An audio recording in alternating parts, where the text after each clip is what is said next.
Hello guys, welcome to this Mulesoft free tutorial. So in this tutorial, we'll be talking about how you can connect to a database using Mulesoft Anypoint Studio. So this is a continuation of the Mulesoft tutorial that we discussed on our last series. So let's get started. So first of all, understand which database you want to connect to. So using Mulesoft, you can connect to Oracle, you can connect to MongoDB, any SAP HANA, whichever database you want, but you need to ensure that you need to use the driver before you connect so that it has all the necessary class path set up for that. So let's get started. So either I can use the last project which I have created, otherwise what I can do for you guys, I'll just create a new project. So you can just go to same file, new, then create a mule project, just name the project name. So here I'm gonna put Mulesoft DB tutorial and just hit finish. That will bring up your next screen. So you can just drag and drop an HTTP adapter. Then you just need to set up the pretty much similar HTTP configuration that we did in the last step. But yeah, just do it again. Same the port number 8081. Then click OK. So over here, if you want, you can specify the request. For example, I will do db request. So this would be a method name while you are calling through the request, the HTTP request. So it'd be db request. Okay. So then that's done. Then drag and drop a db adapter. So database connector. Okay, and over here, like as you can see, for any connector we drag and drop, you have to use a configuration. As you can see over here, there is no configuration added.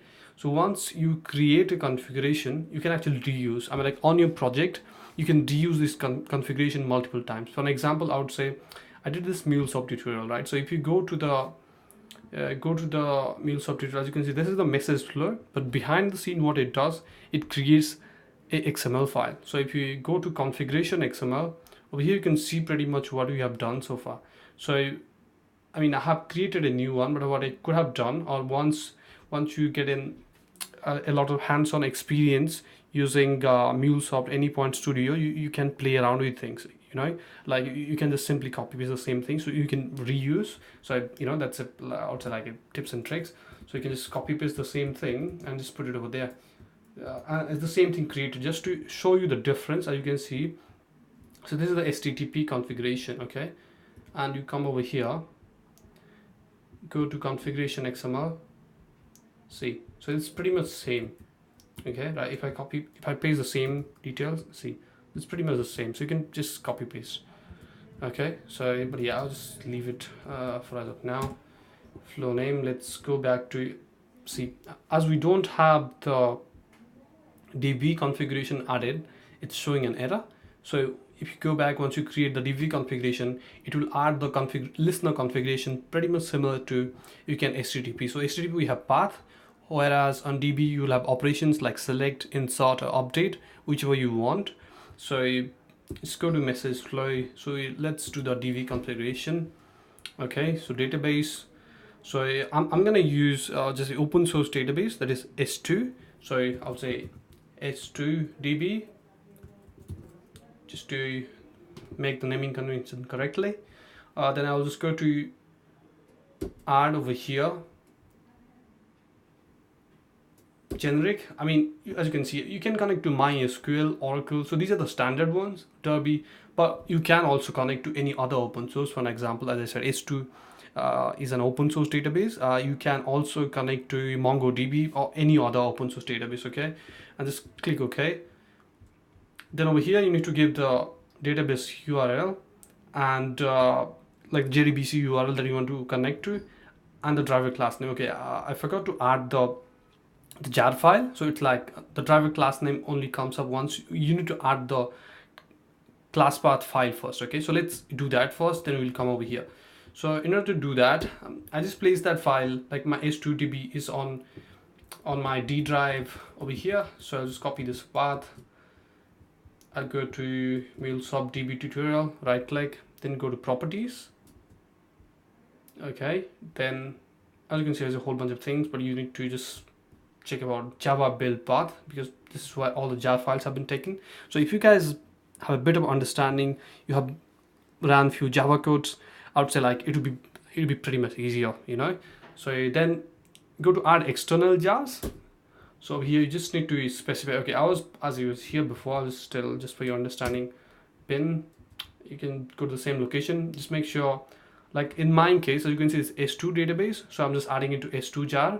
Otherwise, if you have MySQL, so just add the MySQL.jar, or if you are using Oracle, just download the Oracle JDBC, then just add it to your class path. Okay, and there you go. Okay, open. Okay, now it's added to your class path. Hit OK. Okay, well done. Then again, add the configuration, generic database configuration. Okay, so I have the JDBC URL already, so I'm just gonna use that one. So I mean, like pretty much you can use whichever you want. So let me go back to the screen over here. So I just put the user as mule app and the password is test. It's my database, so you can, depending on your database, this is running on my local host, so like 192 and the port number is 9092. So it's pretty much similar in like JDBC. If you're using Oracle, the connection string would be different, you know what I mean. Or you can just Google, I mean, if you have some trouble, just Google out or just post in the forums. One of our expert should be able to reply to your query. Okay, then go to driver class name. You can just do a search over here. Okay, there you go. So as I've added the S2 jar files, you can see the org.s2 is coming up. So this is the embedded database server as well. So if you have added the MySQL jars, so you can see the list of classes available to connect, or the database you want to connect. Okay, so I hit OK. So that will bring up a class name. Then you can just do a test connection to ensure that the configuration that you provided, you have done it correctly. Okay, so let's do that. Okay, so it's sending a query to test the connection. Okay, let's see. So yeah, it takes a while. Okay, there you go, test connection successful, so you're ready to go. Okay, so click OK, then OK. Now it should be green. Okay, what's happening here?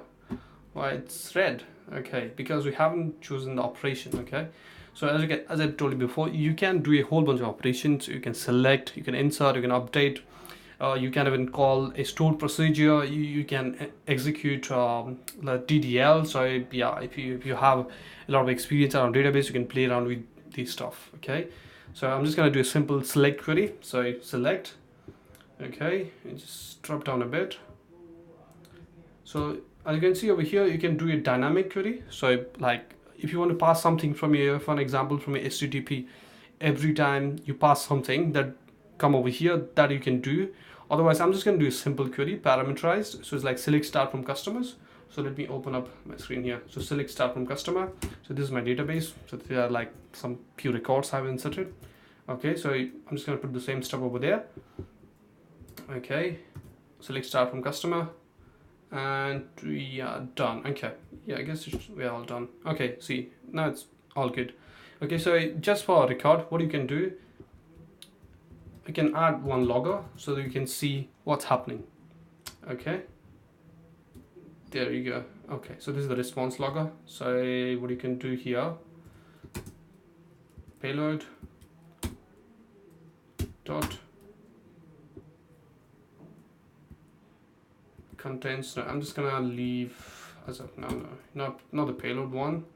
Actually, what we should have done, okay, let's go with the payload just as of now. Okay, so let's see what's happening. Okay, so the database now pulls up. So like when you send a HTTP request, it goes to the database, and the database returns the result, and you'll see the result over there. Okay, but one thing you need to do, like database always results in object, so you need to do that. You need to convert that object.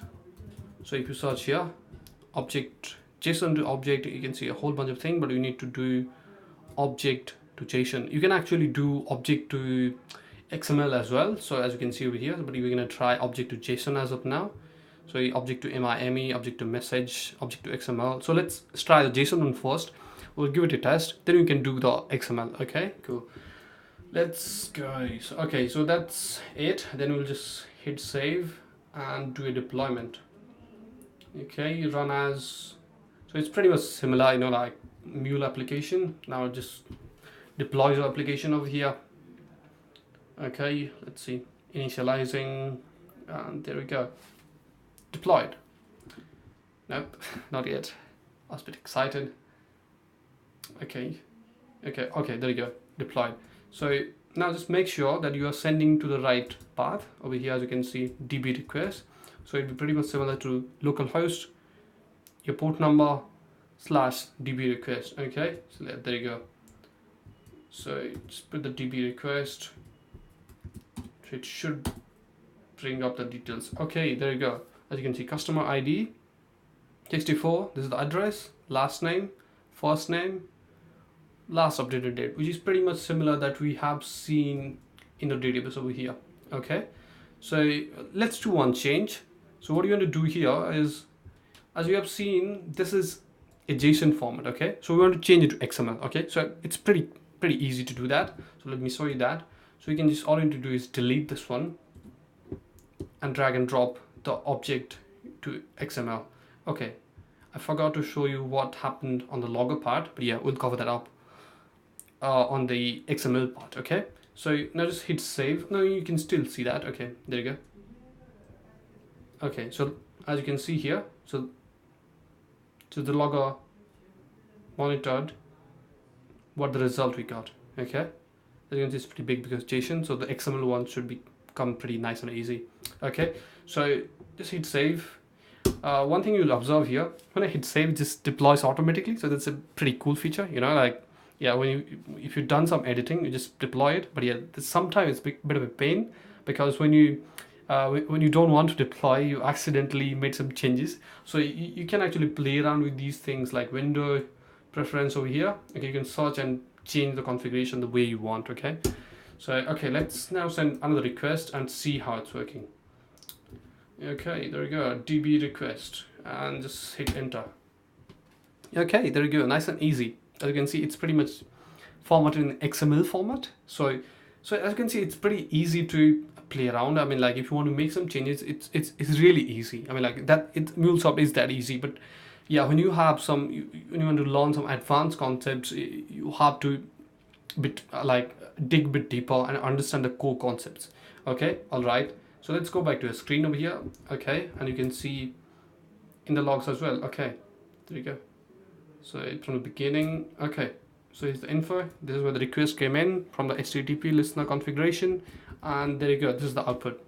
All right, thank you very much, guys. So I hope you liked how you can create a DB connection from your Anypoint Studio and deploy in a local server. So if you want to deploy that on your Cloud Hub or any of your production server, you can do that as well. It's as simple as that. All right, thank you very much, guys.